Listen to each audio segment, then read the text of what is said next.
Good evening. This is Marlene Tadros, and my guest today is Abdelfattah Abusuroor, the founder and general director of Al-Ruwad Cultural and Arts Society and Aida Camp in the West Bank in Palestine. He also is an academic who taught at Bethlehem University for several years. Welcome to Cairo in Exile. Thank you, Marlene. Pleasure.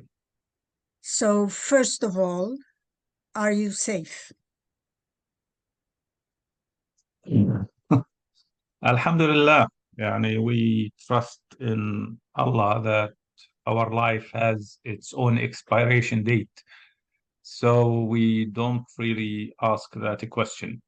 That will come when it comes. But of course, we want to live, to make a change, to be proud of what we achieve and the heritage we leave for our children and the generations to come. But compared to Gaza, yes, we are much safer conditions than Gaza. So, what is happening on the ground in the West Bank right now? There are reports of attacks. Are these attacks IDF or are they settlers, or what exactly is happening? And there are death reports as well, over 170. So, indeed, the West Bank is under death in small doses. I can use that expression because it has been going on for more than 75 years, this illegal occupation of historical Palestine, and then the West Bank and Gaza later on. And we are in a closed air, controlled air prison in the West Bank as well as in Gaza. And even now, there is a huge limitations in movement within Palestinian occupied areas in the West Bank. So even within Bethlehem itself, movement is controlled by car. Most all the passages are closed. And there is only one road that is open for people to use, and it's also controlled by the Israeli military. Now, depending on the areas, we are, for example, in Aida Camp, it's about 2 kilometers from the center of Bethlehem, from the Church of the Nativity, where Jesus, peace be upon him, was born. We are not in direct contact with the settlers or the colonies, illegal colonies within the West Bank, though some of them are few kilometers away from us, but we are separated by this illegal wall of expansion and annexation since 2002 as barbed and since 2004, 2005 with these blocks of cement that go 3 meters deep in the ground and 8 meters above the ground. Aida Camp is surrounded by this illegal wall in the east and north with 6 towers of snipers, cameras of surveillance, and unfortunately almost on daily basis, every night, there is incursions by the Israeli occupation army, which leads to arresting young people, kidnapped, because most of them are children and who are not accompanied by an adult when they are arrested or by a lawyer. And that you're talking before October 7th, right? Before and after. It's still going on, but it intensified after October 7th. Right. And it intensified also in all over the West Bank, in fact. But the blocking of the streets and exits and entrances of cities within the West Bank, it has been used as a policy during different uprisings, different intifadas. But since the 7th of October, it's complete lockdown, kind of. Even from different villages in Bethlehem, sometimes you cannot reach within the car. So you have to take your car, stop at a certain point, go on foot, and then to another car, and so on. And let alone going to other cities, and so on. So in some areas like Jenin, Nablus, Tulkarem, they used Apache helicopters, F-16s to bombard areas. They unearthed the earth in terms of streets and infrastructures within, and every time, and it happened many times within the last few years. The biggest, of course, was in the second Intifada in 2002, but this time it's even uglier and more fierce and more vicious than in 2002, with what is happening in Jenin and in Nablus and in Tulkarem and in Jericho and even in Hebron, less in Bethlehem area, but yet there is a huge colonies within Bethlehem area, more than 24 colonies, illegal colonies within Bethlehem governorate areas. And these settlers do attack villagers and use this time where all the looks are in Gaza and so on to create more facts on the ground, to take more lands, to expand more, to steal the olive harvest and prevent people from reaching their lands. And even if they find, sometimes they kill some of the people. And there has been killing of people who were just in their land harvesting their olive groves and so on. So it is complete like cowboys and Indians. They are using these terrorizing systems to look down and to terrorize people. And they also send documents that you need to leave. If otherwise, it would be the next Nakba. In Ramallah, in Bethlehem, and so on, move to Jordan. This is your country, and you will be erased otherwise, and so on. The same that is happening in Gaza to push them to Sinai and so on, so that they can take over all the land. In specific areas in the east and west of Bethlehem, there is a huge settlers attacks. In Hebron, it's the most extremist, as well as in the north around Jenin, Huwara, Nablus, and so on. These are the most vicious settlers that make even burn houses and burn cars.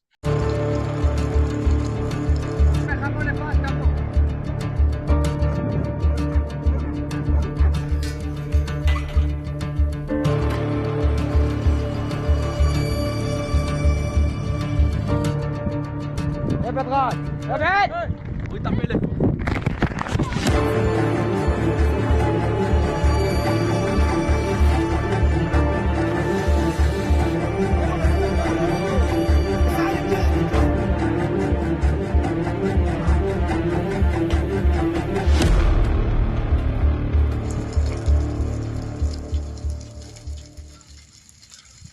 And even some of these ministers like Smotrich and Ben-Gvir, who are issue of this colonial system and live in colonies, illegal colonies in the West Bank, are advocating killing of Palestinians, executing prisoners, and even congratulate those who kill Palestinians and so on. And Smotrich have called for the erasing Huwara, for example, an area where there is also huge colonies at the entrance of Nablus. So the letters that you say you receive, it's really leaflets? Is it leaflets? Is it phone messages? They created kind of Facebook pages that call for people to leave. And in some areas, they put papers. And even in Gaza, they parachuted kind of documents on different areas that you need to go to the south and so on. So these are documented. In Nablus area, they put the paper on the cars, on the shield of the car, and so on. In other areas, it was just spread like this. And they have some Facebook pages that are advocating for that. Yeah, and I have a friend in Nablus who is also telling me they receive it they receive messages by mobile phone. By mobile phones, yes. Yeah, which is Indeed. very scary.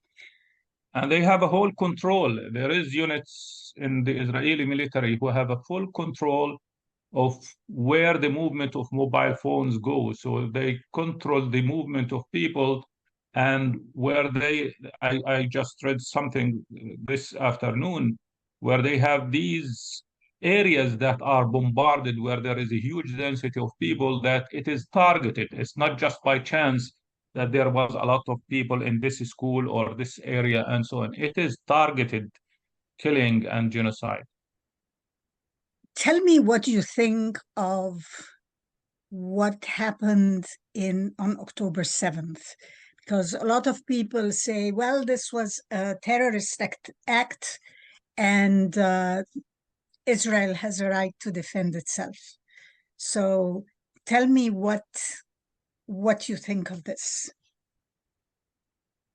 Well, I guess in logical situations, in normal situation, yes, everybody has the right to defend himself or herself. And in the same time, I did not read in any law in the world that the occupier have a right to defend himself. And every law in the world, every human rights organization, every UN resolution gives that legitimate right of self-defense to the victims, to the oppressed, to the occupied, and so on. So in that title, even according to international, we are the ones who are under occupation. And it's not a fight between two states so that the two states have the right to self-defense or whatever. It is a movement, a political movement that has been one of the young movements of liberation in Palestine, created in 1987. And if killing innocent 87? people is terrorism, 1987, Hamas was officially born. Mm-hmm.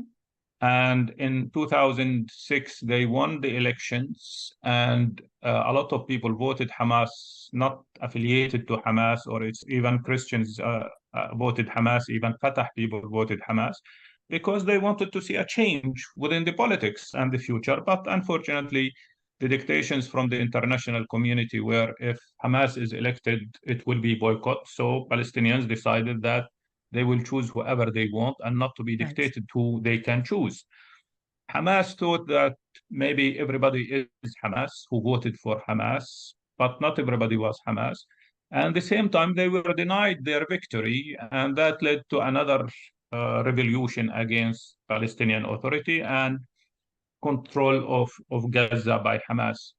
But in the same time, Hamas is an ideology and people. It's not just born from the emptiness and it's cloistered people who just live isolated from the world. They are part of the tissue of the community.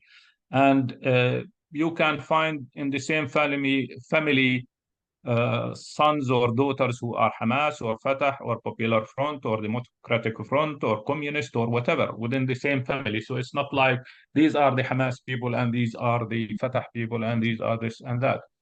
So as a movement of liberation, everybody recognized the right of the oppressed to defend himself.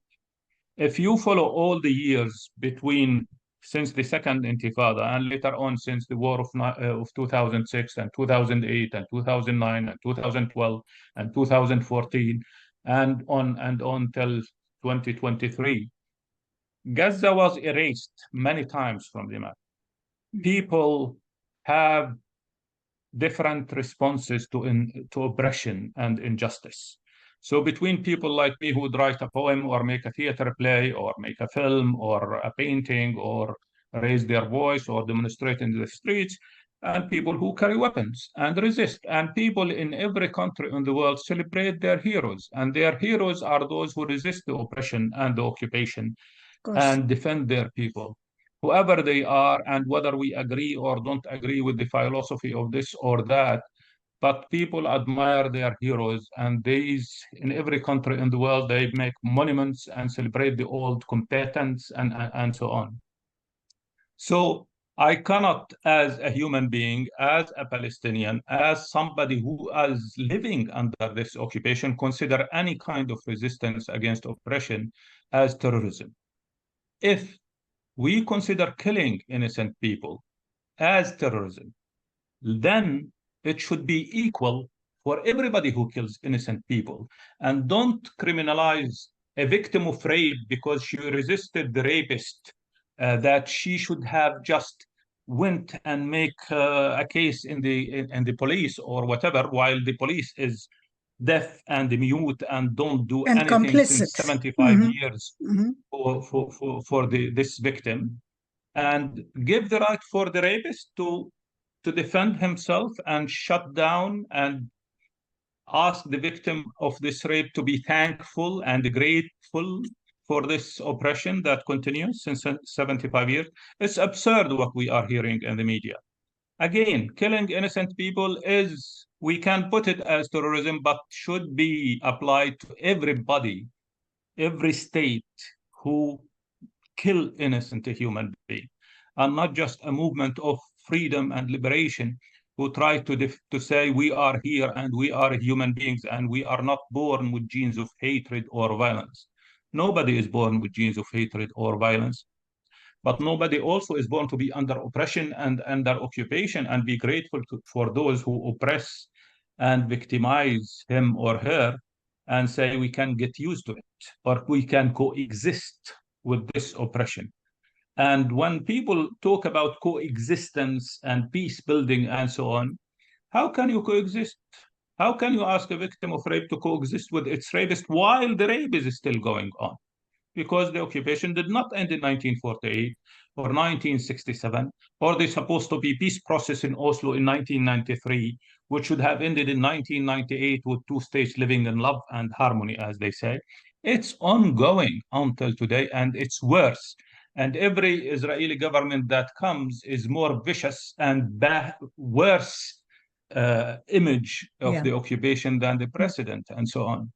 So that's why I guess we cannot condemn Palestinian resistance, because it is a legitimate right according to every law in the world.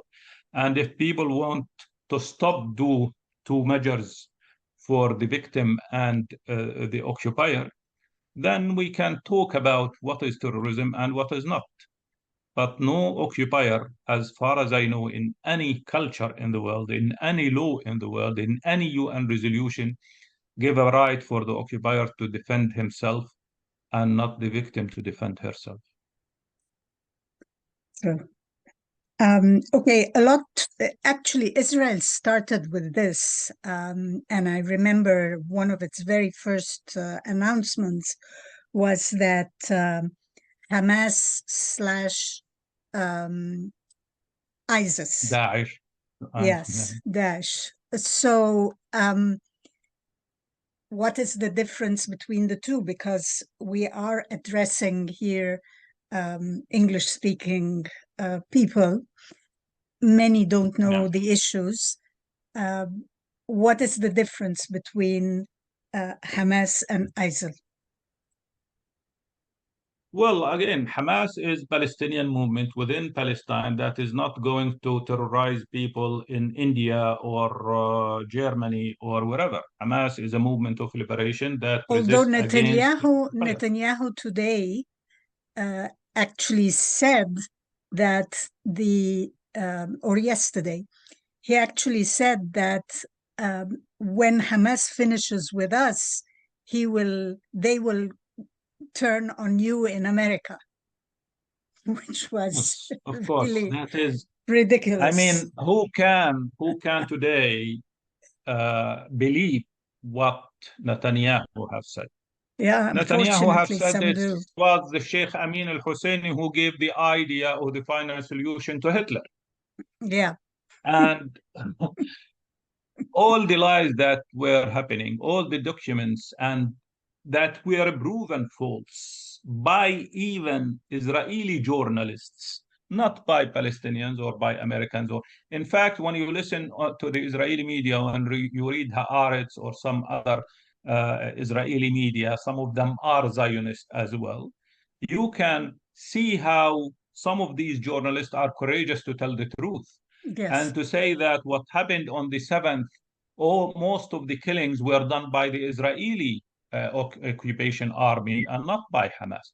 All these bombardments that happened and houses burned, it was not by Hamas. They were coming with light weapons and not with tanks and Apaches and so on.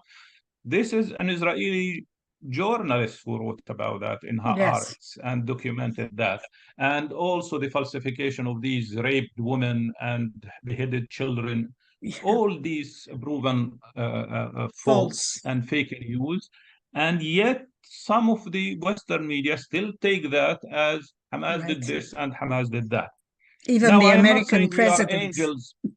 Yeah, I am not saying we are angels and everybody is a devil, Right. but the level of lies, this spokesman on the Israeli army who is looking at a calendar with the days of the week and present it as this is the name of the terrorists who are taking guards or whatever. The most stupid propaganda that even a child could Read say, through, see, yeah. it is false. When they hire an Israeli actress speaking with hijab and oh, save us from Hamas, they are killing children, and so on. It's clear that the accent even doesn't fit, and so on. So there is a huge falsification and so on. So whatever Netanyahu says today, I don't know who give him any credibility on whatever. But through history, I guess, we have seen the Muslim Arab culture and the Judeo-Christian culture in the West and so on, and who propagated terrorism and attacking and colonizing and erasing cultures and people and so on, to start with the US, to start with the Great Britain and Australia and Ireland and Asia and Latin America and Arab countries and so on. Who was the origin of killing the Jews to start with? Was it happening in an Islamic Arab culture? Or did it happen in the Western civilized world and so on? The second thing is ISIS was a creation, and I guess it has been proven by many journalists that it was a creation by the American and Europe, some of the European countries, to Al-Qaeda, to start with Al-Qaeda, to counterattack the Russian power in Afghanistan and so on. And then they control the Middle East. So it was always to provoke these troubles so that people are busy to fight against each other. And the weapon market opens and these people become richer and richer. And the countries are destroyed little by little and they come as the saviors. Mr. Bush have said, after this war, the Iraqi people will be free. We are bringing you democracy and so on. What happened with this democracy that they brought? They huge destruction and so on. The ISIS people, I did not see them killing Americans or Israelis or whoever. They killed Iraqis, Syrians, and so on from different, whether Muslim or Christian or Yazidi or whatever, but they killed local people in their own countries. They wanted to present Islam as something that is vicious, terrorist, and just enjoy killing and raping women and so on, while these people have nothing to do with Islam. And there is no human being can identify with this ideology that ISIS presented, and no Muslim can say these are Muslims, because in Islam, in the Quran, if you kill an innocent human being, you kill humanity. So how by killing children, women, and so on, and how to legalize this rape and this 1,000 wives and so on. So there is no comparison on any level between Hamas and or Hezbollah and ISIS and Al-Qaeda and so on. The second thing is who created this and who created that? Is it the just normal people who just came up from Iraq and from Syria and so on and do all these vicious things? Or is it mercenaries who done that? You have seen, I guess, how many people were demonstrating for Palestine. How many people who have nothing to do with Hamas, have nothing to do with Islam, have nothing to do with being Arab and so on, who demonstrated by good heart and by goodwill. They were not bought. They were not paid. They were not paid to do and go demonstrate. And on the other side, you can see how much money the Israeli publicity and propaganda invest millions and millions to just show some people demonstrating on behalf of Israel. This, since the 7th of October and later, there is a huge growth of solidarity with Palestine that reached nowadays more than 95% on solidarity with Palestine compared to less than 5% on solidarity with Israel and so on, and mostly votes for Israel and so on. This gives you an idea where the good is and where the bad is, that people at the end of the day, despite all this media brainwashing and the stereotyping, despite what happened in the First or Second World War, that even us as Palestinians, we say with all the pain, sympathy, and empathy to Jews and their suffering, we were not the cause of their suffering. And we are not here to pay for the crimes of the Nazis or Europe or whoever.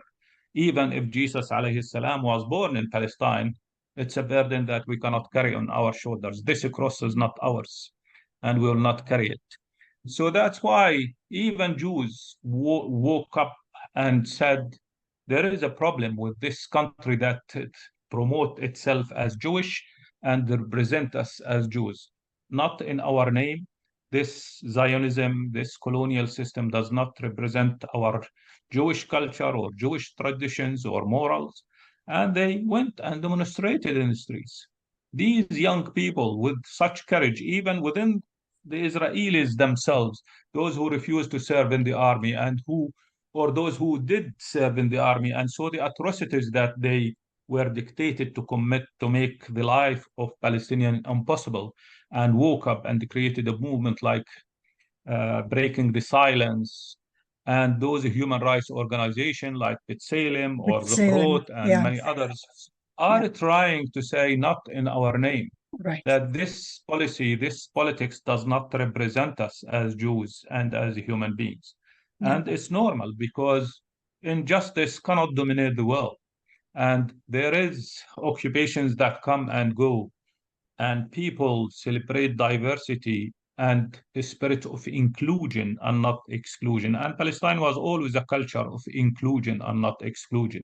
Everybody can identify with multiplicity and diversity, but when you talk about exclusivity, this is a racist notion that cannot fit with the culture and identity of Palestine and Palestinians.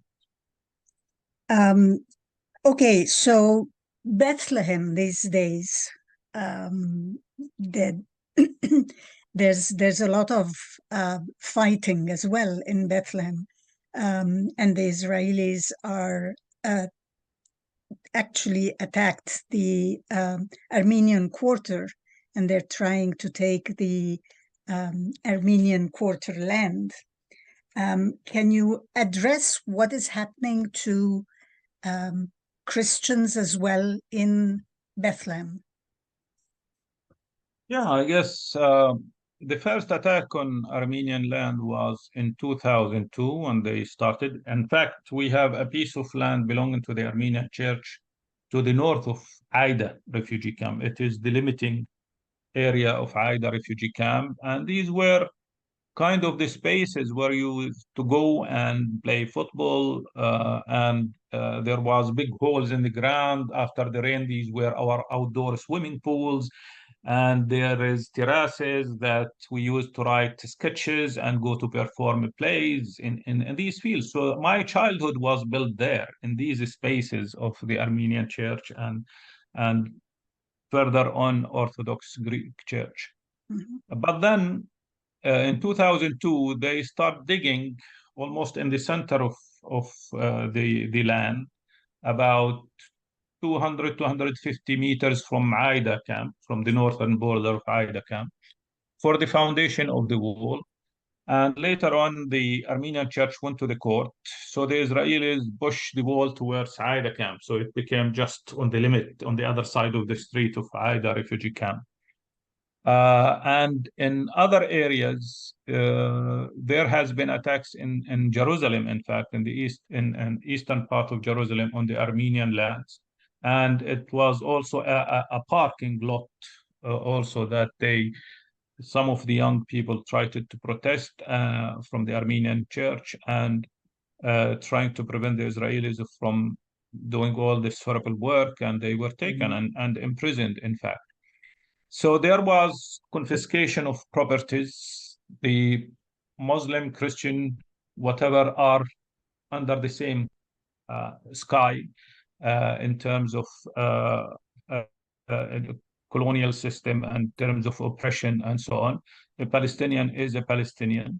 The Israelis try to divide and conquer kind of policies so many times, but I guess the people were awake that we are the same people. Mhm. And there is beautiful priests who said if the mosque is destroyed, I even will call for the prayer from the church and give that a space for our Muslim brothers to pray We and so have, on. Bishop Atallah, very There is, famous yeah, for he is among others, and Father Msallam in Gaza true. and so on. They are Yes, amazing people and call for unity, and that this is not a war between Muslims and Jews. It's a war between Palestinians and Israelis. I It's not find a it, religious war, but it's transformed into a religious war while it's not. as It's a it has. colonial war and so on. I find it really funny that this is the Holy Land where the most wars and most murder is happening. I don't know what makes it holy anymore. I mean, it is so destructive to everything. So it's very strange. Yeah. Well, it's holy for those who want to see religion as something positive and Yeah, unite people. yeah. So, unfortunately, if you look through history, and if you look within all the religions, in fact, if you consider that who is better, the Catholics or the Protestants, how many massacres happened in the name of Right. Christian wars It is against the so different absurd. groups and so Yeah. on.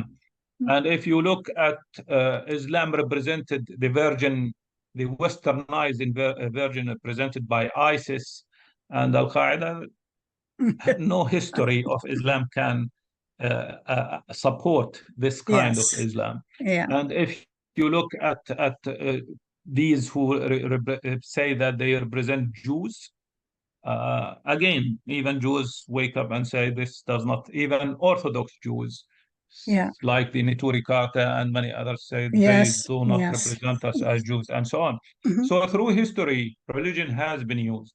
When the Western countries colonized indigenous Americans and Aborigines in Australia, or those missionaries who came to Africa and say, we are the higher race and the lower ones are the less civilized, and God made them to be our slaves and so on.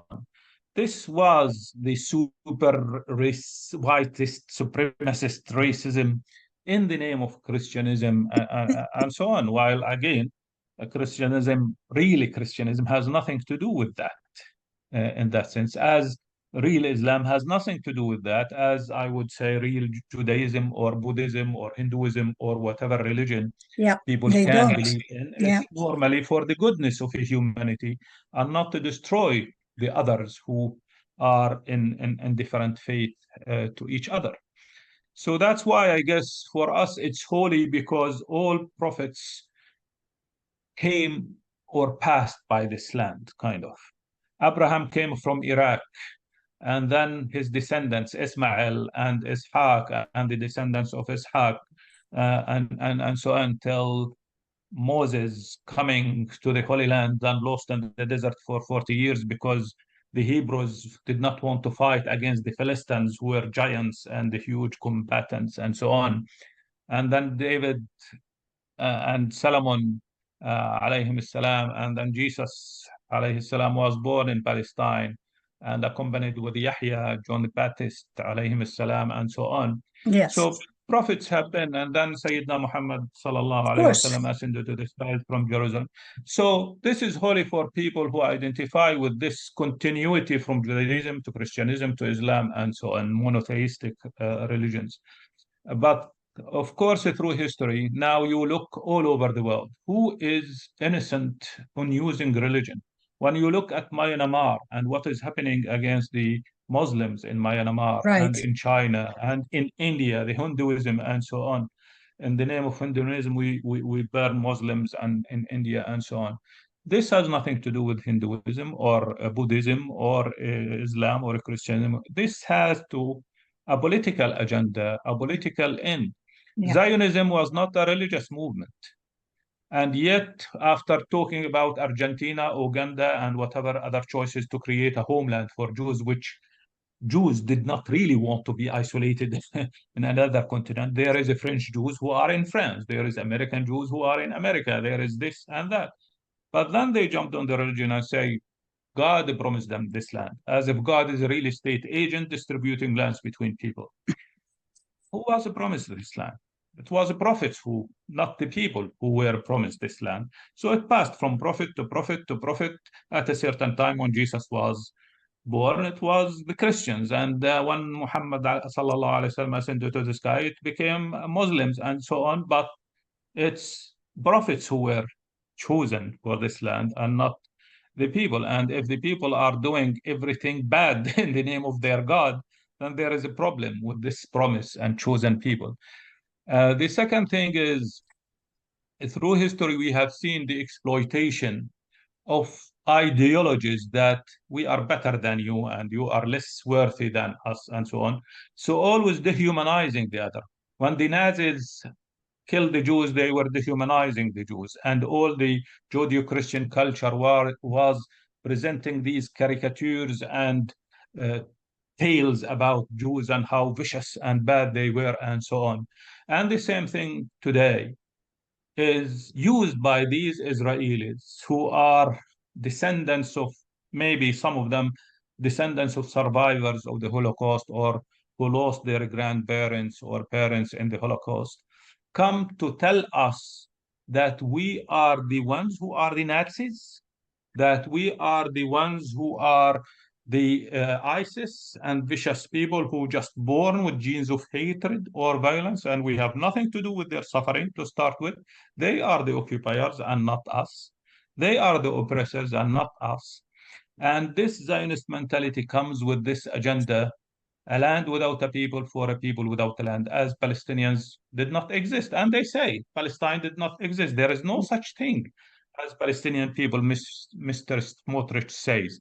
While you can look at all the prime ministers of Israel, one after the other, who come as immigrants to Palestine and asked for Palestinian residency, and some of them were granted Palestinian passports and so on, and they tell you there is no such thing as Palestine. So where did they get their passports then? And then let's go back to the 1600s, to Shakespeare period, where the Palestine is named in two of his plays. So what was that? Othello. Palestine did not exist. One of them is Othello, yeah. Othello, and there is another one that I forgot in the third scene. Yeah. So that's the idea, that Palestine was, is, and will continue to be a land of multiplicity and diversity, a land of hospitality and inclusion that hosted oppressed people. Then when you walk in the old city in Jerusalem, you can see Armenian quarter, Muslim quarter, Christian quarter, Jewish quarter, Moroccan quarter, unfortunately was erased from the map by the Zionists to make the space for this Wailing Wall at the west, or the western wall of Al-Quds, and African quarter and Afghani corner and Indian corner, and more than 40 different ethnicities are present. There we have Copts in Palestine. We have all the denominations, Syriac and so on in Palestine. So this beauty of this diversity that we are proud of and inclusion, which they cannot have because they are so focused that this is a land for Jews only. And if they were truthful to that, and again, if they were treating the Black Jews similarly, or Arab Jews similarly as the European Jews, maybe we could say that they are right about it. But they are not even using this equivalence between Jews, depending on where they come from. So okay, there is a problem with it. I want to get into something different. Well, not very different, but You told me yesterday when we were talking that the real war is not really about what happened on the 7th, and that there were other reasons, for example, the offshore gas, as well as the route, the Ben Gurion Canal and the Silk Route that China is attempting to build, that they need to pass through Israel. Can you address that a little bit? Well, I guess there has been documents which were leaked by the Israelis themselves, in fact, that there is the economic part of it.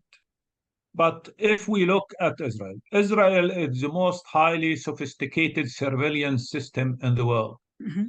If a bird flies in Gaza, they will know it. They have Yes. cameras, they have detectors, they have automatic machine guns, and they have all the most sophisticated spying systems in the world.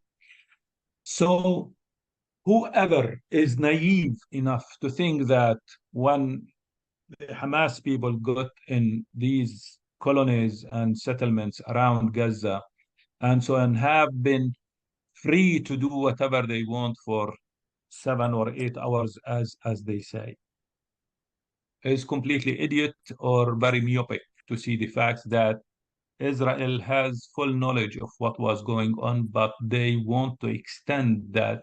Maybe they didn't expect the impact, the huge impact that it created, and they will take hostages and so on.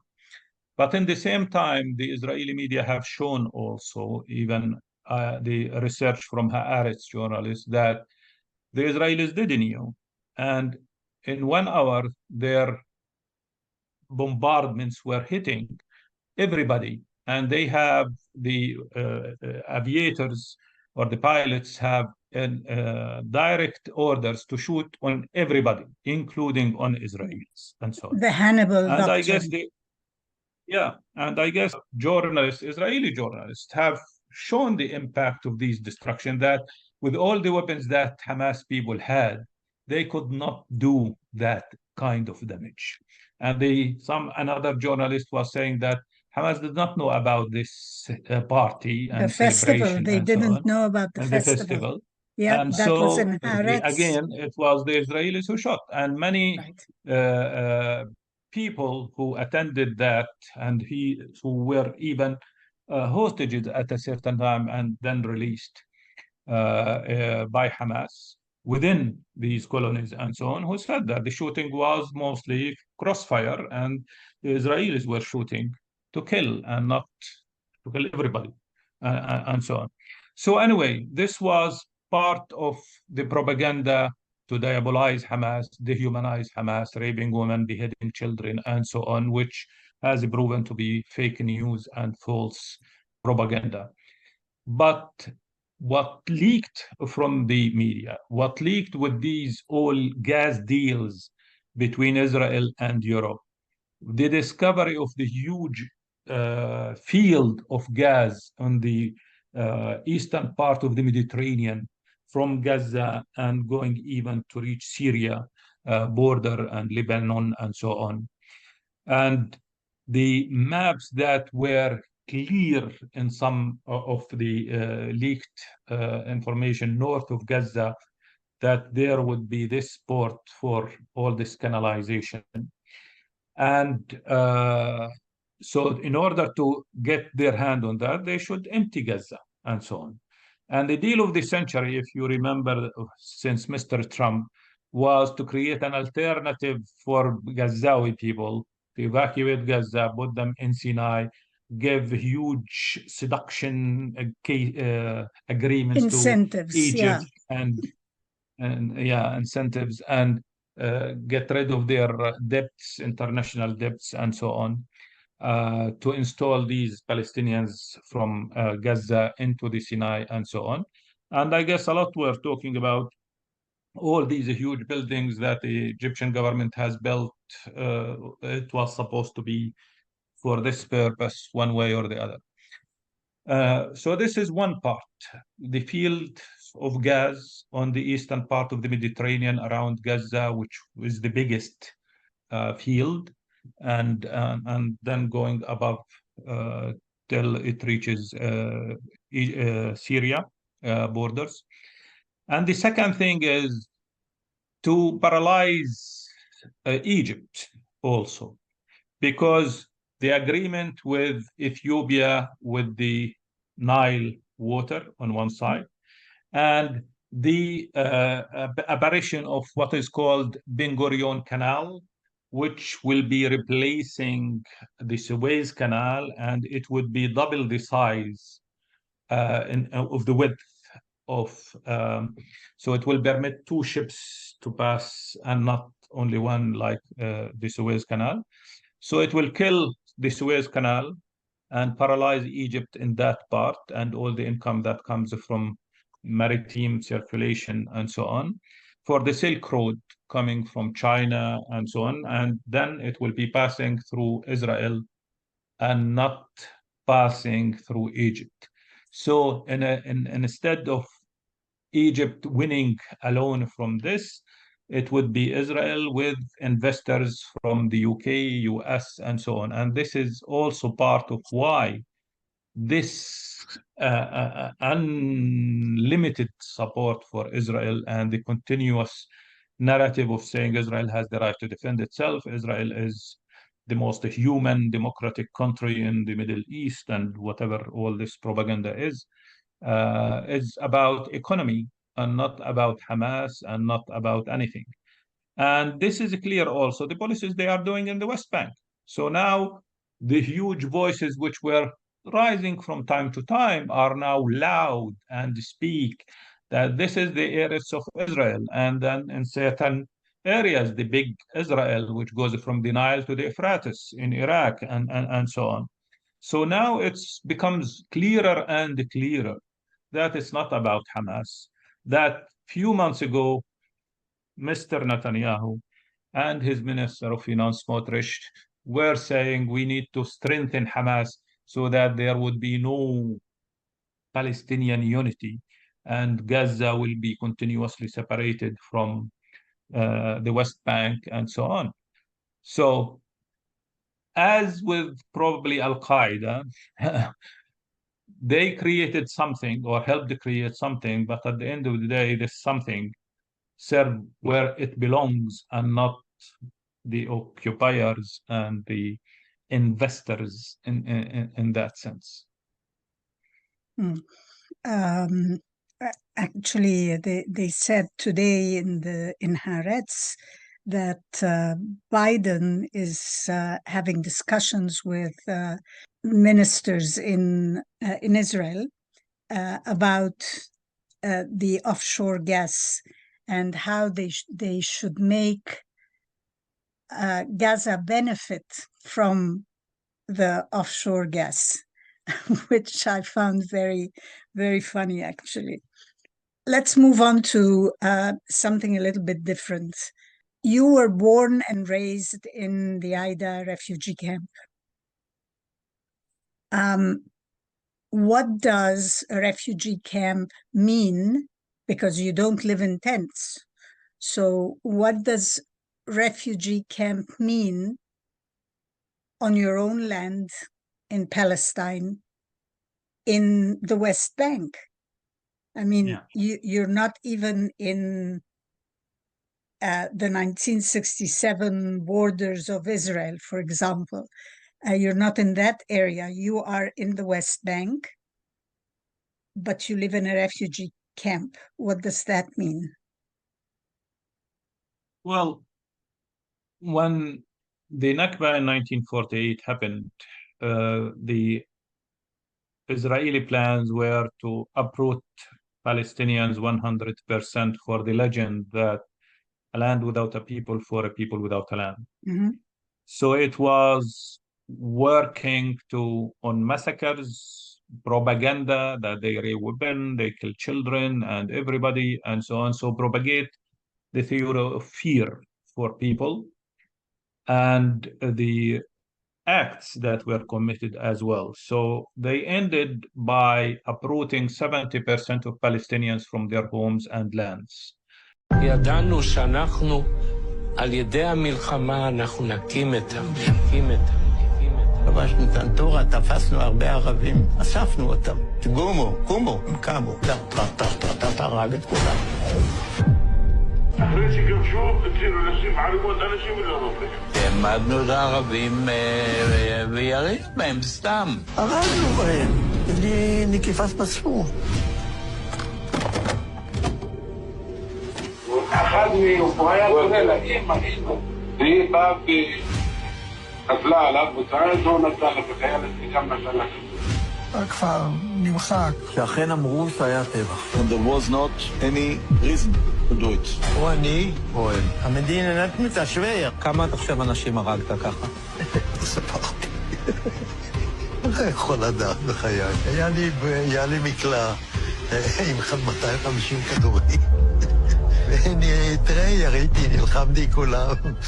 לא יכול לספור. היו חבר'ה שלקחו את הלוויורים ועטפו אחרי חבר'ה ושרפו אותם. היה משהו זוועתי וזה אסור לספר, אני לא אדבר על זה, כי זה יכול להיות סקנדל שלם בעניין הזה.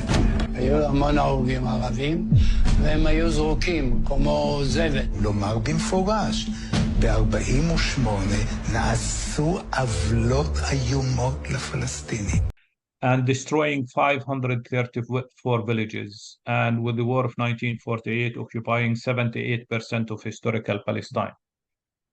Of course, the Zionist movement, as we said, were trying to propagate a land without a people for a people without a land, and that Palestine, God promised this land for the Jews, and so on. And they could not go far until they went to the French and the British, who were the biggest colonial systems in 1917. And the first promise to the Zionist movement was given by Monsieur Jules Cambon, who was Minister of Foreign Affairs, on the 4th of June, 1917, followed by Lord Balfour on the 2nd of November, 1917. And in exchange to this recognition of this homeland for Jews in Palestine, this would be like the anchor for Western cultures and economic opening between Europe to Asia to Africa and to the West. So that was, again, economical service for these colonial systems and money for trade and so on. So they succeeded up to 70% of uprooting Palestinians who were going to what became the West Bank and Gaza. And also some have moved beyond that to Jordan, Syria, Lebanon, and Egypt, and so on. And by that, the UN, which was the promoter of the partition of Palestine in 1947, giving Jews at that time 56% of historical Palestine, while Jewish properties in Palestine were about 6.5% at that time. And they asked the Palestinians to accept. Of course, the Palestinians did not accept. And that led to the war of 1948 and the occupation of 78% of historical Palestine. So the West Bank was under the umbrella of Jordanian control between 1948 to 1967, and Gaza under Egyptian control between 1948 to 1967 until the occupation of 1967, which have ended by the occupation of all the West Bank, all of Gaza, including Sinai from Egypt, and the Golan Heights from Syria. Now, the UN, because it was responsible for this partition plan, and because we were not made refugees because of a civil war or natural catastrophe, it was made by this UN partition plan, partitioning our country without asking for our opinion, like the French and the British promising our land without owning Palestine. They felt the responsibility to creating a specific category for Palestinian refugees, not under the umbrella of UNHCR, which is the global umbrella of refugees in the world, but UNRWA, United Nations Relief and Works Agency for Palestinian Refugees. Which Trump tried to cancel. Trump tried to... Trump and the Israelis before, since 1994, Right. the Israelis trying hard to erase UNRWA and seize its operation after the creation of this peace process with Oslo and the creation of the Palestinian Authority. Mm-hmm. And so the UNRWA in 1948 was created and started registering refugees, renting lands, and installing these refugees under the tents. That was supposed to be a temporary solution, and recognizing Israel on the condition that this Israel would recognize and respect UN resolutions, among which the right of return, 181 for the partition and 194 promising to return the Palestinian refugees and compensating them from their suffering and so on. But of course, Israel never respected more than 8 resolutions of this UN without any accountability for this violation of the UN resolutions. Anyway, nobody is bothered to make this happen. But the essence of it is that they created these refugee camps, and the refugee camps, 58 refugee camps were established. In fact, 59 official refugee camps, and one was diffused into another. And there were other refugee camps which were not official under the umbrella of UNRWA, but the people just assembled themselves and took the space that was available for them. So 58 official refugee camps were now exist. 19 in the West Bank, 8 in Gaza, 10 in Jordan, 10 in Syria, and 12 in Lebanon. Refugee camps became as tents on a rented land for 99 years. And these rented land were rented from Muslim or Christian families. If it is from Muslim families, then it's also in agreement with the Waqf, Islamic Waqf, and Jordanian government in Jordan, in the West Bank, or Egyptian government with Egypt. And if it is a Christian, then it's also the Christian denomination that was responsible, and the government of Jordan or Egypt. So this is where also an injustice for the owners of the land. You can see how the land rent or cost now compared to 1948. So they are paid crumbs like for the owners of the land. So 99 years, that was supposed to be the rent, and it was the normal kind of rent since the Ottoman times, that the rent is for 99 years. And so they were under the tents, and my family, after like 2 months in the fields and renting a room in Beit Sahur, ended in 1950. Aida Camp was established. So one of my uncle registered the family there, and so I have family who left to Jordan, to Syria, to Lebanon, and elsewhere, and some stayed in Bethlehem. So my parents were among and with some of the uncles and so on, stayed in Bethlehem area, and they ended mostly in Aida refugee camp. And so it was big tents, 6, 7 families, 5 families under these tents, separated by a sheet of cloth between each family, and so on. And of course, these tents were not like a huge hardware tent.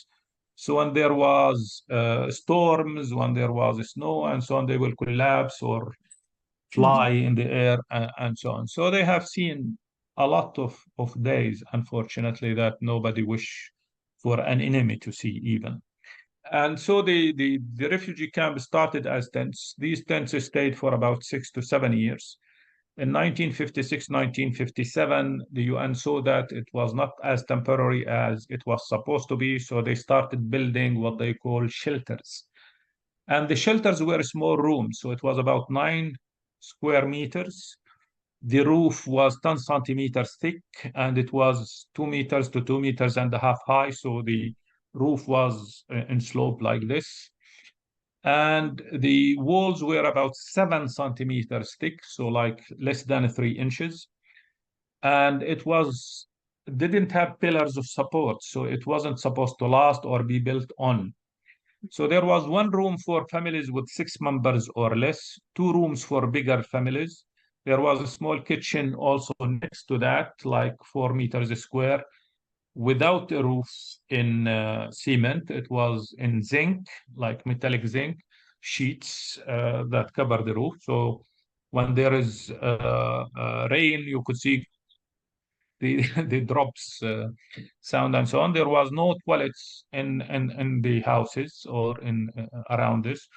So there was collective toilets and so on. And there was collective water point distribution. So people go with their tanks, fill them, and use this water for drinking, for cooking, for washing, and everything. So that was how it started. And then in the late 70s, early 80s, these shelters started to crack down or became too small for families. So people started to build next to that. If they have more money, to destroy completely and build a new, because people want to live in dignity and not to portray an image of misery or pity. They have been living there for more than 25 years, 30 years. So they wanted to, as long as they live, even in this location, rented land, that they want to live in dignity. What distinguishes the refugee camp from other areas, from villages and towns or cities, is that we are not owners of the land. And we consider ourselves as guests on this area. This is not our home. Most of the families, including me, have this old rusty key for a door that do not exist anymore in the original destroyed villages. My parents come from Beit Natif and Zakaria, which is about 17 and 20 kilometers to the southwest of Jerusalem. So they are like a 25 minutes ride in the car from where I am, actually in Aida refugee camp, but they are further than in New York for me because of they have been annexed since 1948, occupied. But the sense of it is that 80% of these destroyed villages are still empty. And the Israelis are so occupied in occupying this West Bank and and destroying Gaza that they don't want to give any possibility for people to return. So the land is rented. So we are not considered part of the city. Since we are not owner of the land, we don't pay taxes on the houses to the city. We do not vote for municipal elections. We do not receive municipality services. We are Palestinian citizens. So we have Palestinian passports, Palestinian ID cards, which of course are given the numbers by the Israelis. And until today, they have the control on that. And we can subscribe to the Palestinian health insurance. We go to schools. In fact, the Palestinian education system is that students or children have the right to go to the closest school. So if the closest school in the camp, in my time, for example, there was no schools in Aida refugee camp. So the UN rented other buildings and people were moving, going to that until the 15 years old. This is the umbrella of UNRWA. So we are under the umbrella of UNRWA for the health, education, and infrastructures within the camp, and not the city. And that's why we do not vote for municipal elections. We do not receive municipality services. We don't give taxes for our houses.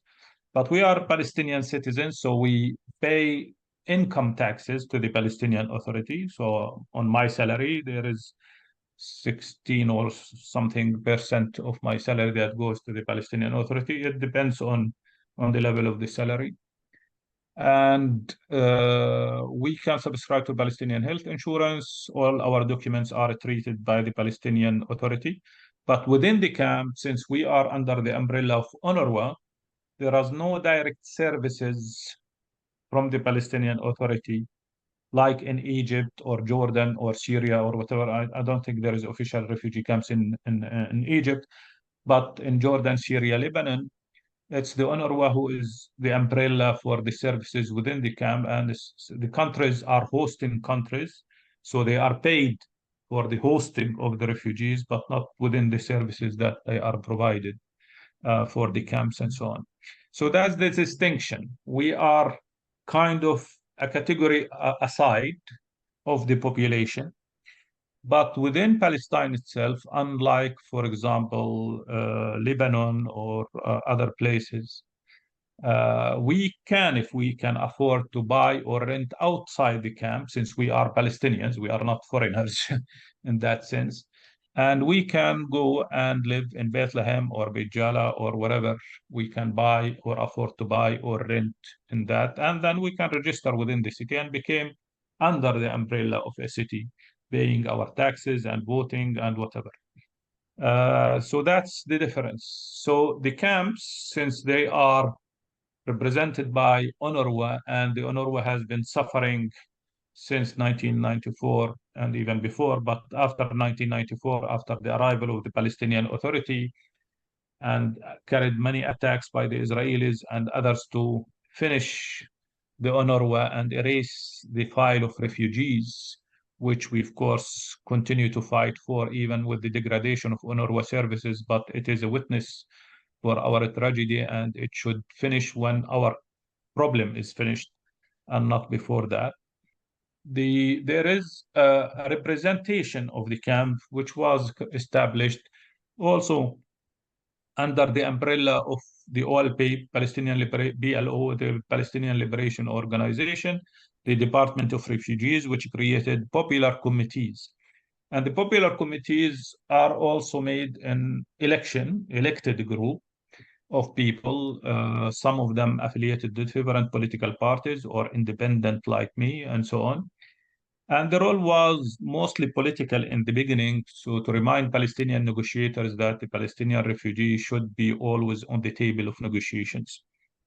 But unfortunately, little by little, with the non-achievement of these negotiations anywhere, and the occupation multiplied much more than before, they became part of kind of service committees.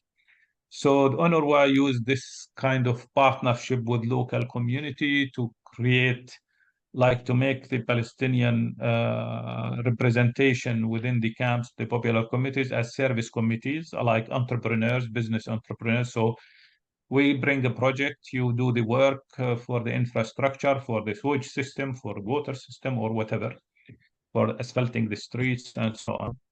And I was always against this nomination. We are not a service committee. They should be doing the work and not us, and so on. But anyway, some popular committees did go in that direction, and so on. So we are in this context, like trying to improve our community one way or the other, try to give the best of what we can to our community, as organizations like Ar-Ruwad and many others, with partnership or without partnership with the popular committee or UNRWA or whoever. But we cannot say we are doing their work, because they need to do their work themselves, and so on. But we do serve our community in the best way we can, in dignity. And a lot of time people talk about the humanitarian cause, like now in Gaza and whatever. We are not a humanitarian cause. This is a political cause. We are not poor because we are lazy or don't have resources. We refuse to be categorized as poor, miserable people who need some crumbs on the table and say we have helped these poor, miserable people to remain miserable for the rest of their lives.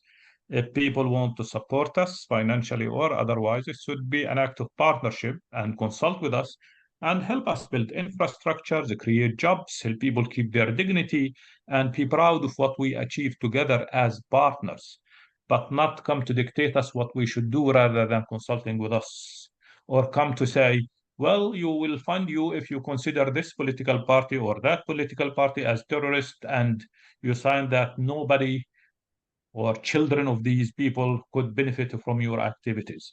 As if we should make the police on our people, that if they are from this political party or that political party, they cannot benefit from our activities. We refuse to do that. We cannot be dictated by US aid or by Europeans or whoever to come to tell us that these people, children are children, people are people. I can agree or don't agree with anybody, but that doesn't mean they are less Palestinian than me, or they should be marginalized because their parents or a member of their family is in this political party or that political party. So this is a struggle that we live with. And the other struggle is the dehumanization of the humanitarian aid. in the sense that we should show people in their misery and in the most pitiful, so we can blackmail people emotionally to give for the poor and miserable. You show all these miserable people in Africa or in Palestine or in Gaza or wherever and say, look at these poor miserable people, please donate and so on, which is dehumanizing and disgraceful and transform people into beggars and charity actions and does not help.